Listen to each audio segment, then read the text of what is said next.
Can you hear me now? Okay, good. So let's get going. I will try to explain something very complex in only 20 minutes. So, well, let's not waste time. So first of all, this talk is not going to be about the miraculous things that you can achieve by optimizing your server installation. It's not about extracting extra transactions or extra speed or anything like that. It's basically just going to pop up the hood and, well, look inside the engine that MySQL is. So this is why I chosen this background here. A little bit about me. So I've been, well, with this community forever, really grateful about it. It's been a life-changing event for me. I lead a team of server developers in the MySQL development team at Oracle. We specialized in security, client-server protocol, performance monitoring, and the component infrastructure that I'm going to talk about. I'm from Bulgaria, and I like working from home as MySQL culture is. So that's about me. Okay, so our agenda. First of all, the reasonable question. Why do we need another infrastructure inside the server? We already have the plugins, so why? Then I'm going to go over the architecture, so basically how we are trying to address the why question, and then I'll do the inventory, basically what services and what interfaces do we have added to that infrastructure. And then I'll try to explain how to write your own component and how to add your own service and some tips and tricks in doing that. And to honor the place that we are in right now, I'm also going to give you some homework. So whenever you see this picture on the end of the slide, this is for you to basically read through and understand. I wouldn't have the time to explain that in detail, but I think that the examples are pretty self-explanatory. So please, the slides are going to be on the FOSDEM site and also on my slide share. So please go over these more concrete examples. I don't have the time to go over the bits and bytes and the commas and semicolons and all of that. Okay, so the big question here, why? It's a historical question. So we have this great infrastructure called plugin infrastructure. It sustained MySQL through its initial phases. And it's really great and very convenient and very simple. The problem is that we've accumulated some sins, some technical debt. Basically, plugins are not respecting the infrastructure, and that was all done in, well, in the name of achieving goals faster and, well, basically delivering a product, really. Also, I think that over the years, the plugin infrastructure became very complex because, well, when you have a hammer, everything looks like a nail, so you want to hammer in and hammer out, basically. And it doesn't really work like that with code. So the plugin infrastructure over the years acquired some properties that are not really belonging to it, to the core infrastructure, really. So I thought by just, well, starting clean, I can avoid those mistakes and create a better layer and a better grouping and a better code division. So that's one of the important reasons why. That same better code isolation and encapsulation, I know that's the holy grail of complex code development, but well, we should still strive to it. Another good thing is that right now plugins cannot really call each other. And that's mostly because we don't have the notion of dependencies between individual plugins. We don't know if a plugin A depends on a plugin B. And that infrastructure here is trying to fix it. Also, all components are equal. they can call each other and they can be called from all other components. So there is no central place of an arbiter that currently the MySQL server has for plugins. It's always plugins talk to the server and then the server talks back. Never plugins talking to each other directly, which is a limitation. Okay, so now, how do we want to solve that? That's a tour of history of MySQL componentization code, by the way. So it all started with this, well, big blob of code, which is the server binary, which has functionality in it. Later, people realized that they want to be adding code a bit simpler. So plugins appeared, and server uses plugin APIs to call the plugins, and then plugins use plugin services to talk back to the server. That's pretty much it until 5, 7, 8, yeah. Okay, so there were ideas on how to make this thing better, but we decided to start afresh. So in 8.0 we added this minimal chassis thing, which is basically a list of service implementations and also a dynamic loader that loads and unloads components from the server memory space, basically. Okay, obviously this is not enough because this dynamic loader is not a persistent thing. It does not track which components are loaded. It just loads and unloads components. So we added some glue code, which is basically the persistent dynamic loader. This is a layer on top of the dynamic loader that implements the persistency part using a MySQL server table, basically the MySQL components table. And we also implemented a file scheme handler, which allows the persistent loader to load components from files, executable files. And this is inside the server functionality. It's out of the minimal chassis. So that's important why we have these extra layers. And this all is called the server component currently. So we, thought we should start with this basic component and enclose all of the current server functionality. Right, so now the server functionality can consult the registry if it needs, certain functionalities and use those. The problem is that this is part of the technical debt. The plugins can also do that directly because they have all the symbols in the server binary available to them. So in an attempt to prevent that extra acquisition of technical debt, I've created this plugin service, which allows plugins to access the data in the registry and the implementations in the registry.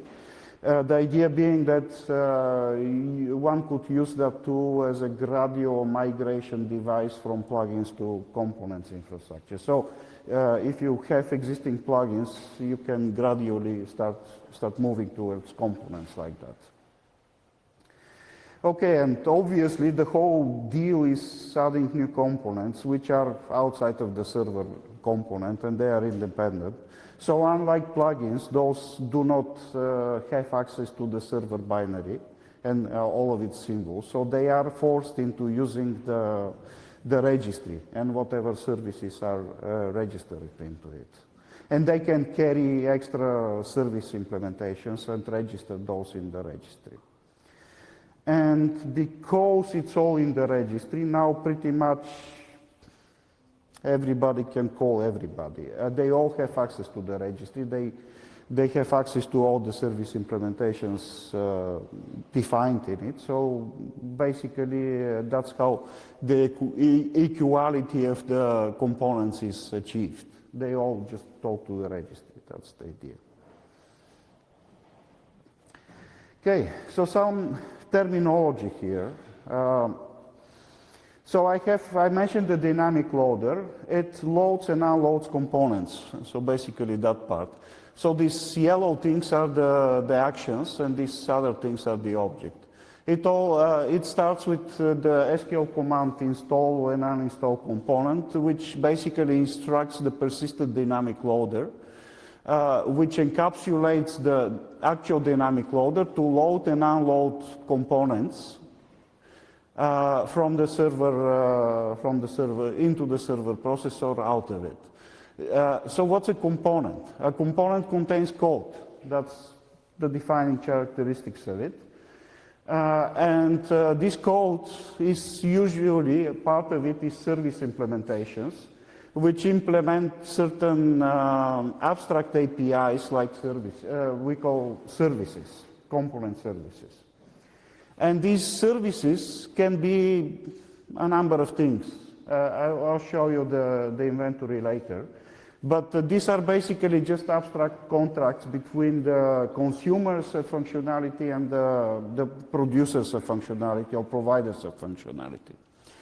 And these service implementations are registered into the registry.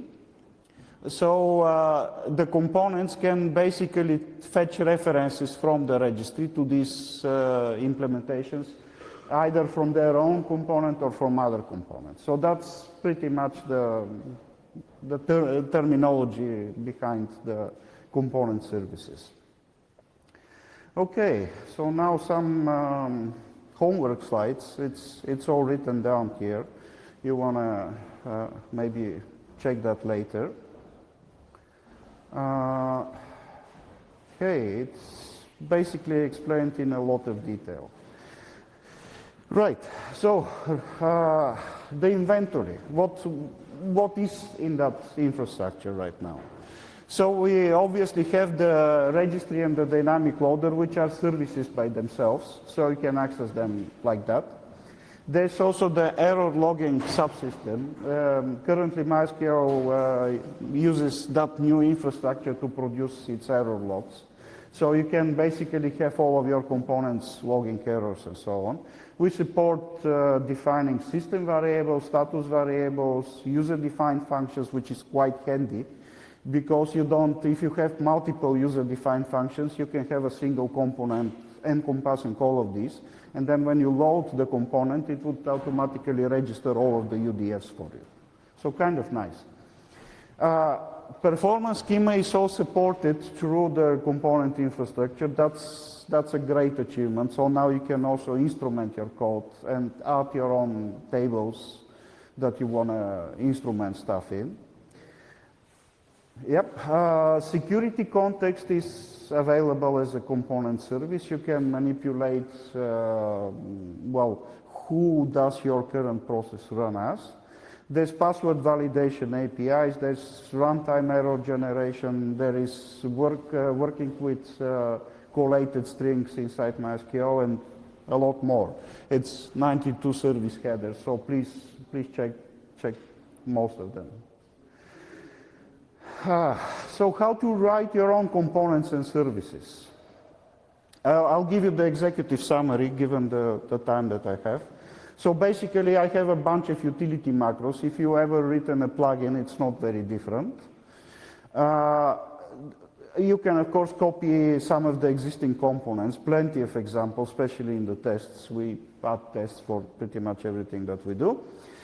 Also copy the existing service definitions, because once you have your component, then you need to have it define certain services that it provides to other components, basically. And there's plenty of examples for that, even Doxygen section in the documentation, so just go ahead and copy it all. And then also, unlike plugins, you need to compile it using a server source distribution. We are not yet at a point where you would take the binary and compile it. Also be careful, because they run in the system process, the server process, and there's no boundaries, no checks and balances. So, yeah, apply care, basically. Okay, some more homework slides. I'm mentioning here the directories. I have a skeleton for various things, basically. Yep. More. Okay, so some tips and tricks. I'll be quick here.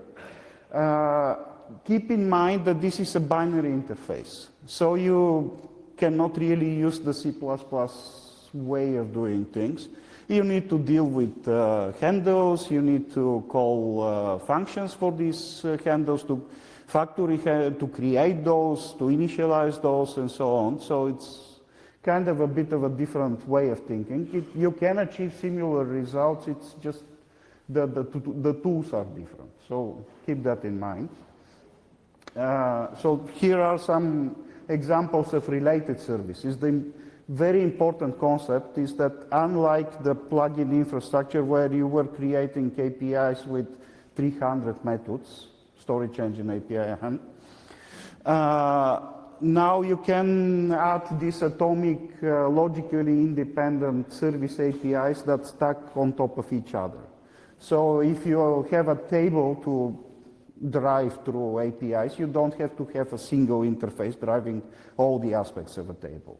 You can have multiple ones, like the one that just reads, the one that updates, and so on. And you don't have to implement all of them for tables that do not support writing, for example. And that's a rough example. Okay, another important concept, this is again on the related services. It's important to be finding the right sets of services, because if you have multiple services operating on a handle, then you want to make sure that they all understand how this handle does work internally. Because if you get two services from two different components, as is shown here, then handles from this service produced by this service will obviously not work in this implementation. So you need to be careful about that. So I have here an example how you overload services. Basically, you use the service name. You don't use the implementation, concrete implementation.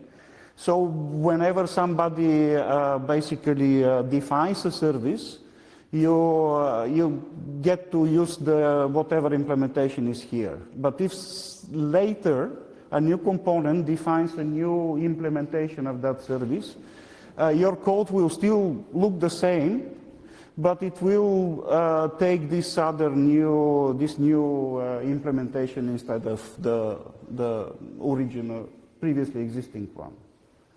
So that's a great concept. It allows you to overload and override functionality that's even inside the server itself, if you use components. So here are some random guidelines. Please make sure you read those. Try to use the component infrastructure macros. I know they are ugly, but I do have plans for it. So please help me out not to accrue more technical depth. Also, taking references to services is expensive. It involves taking a global lock currently, and then, well, increasing some counters and so on. So try to keep references for as long as you can, for as long as it makes sense for you. Okay, some more homework here. Now what's next? We are at a state where we decided internally that we shall add no new plugin APIs and no new service APIs, and the goal is to deprecate the plugins. And we also want to start dividing the large blob of code that the MySQL server component currently is. So that's all from me. I have 30 seconds for questions. Yes, Simon?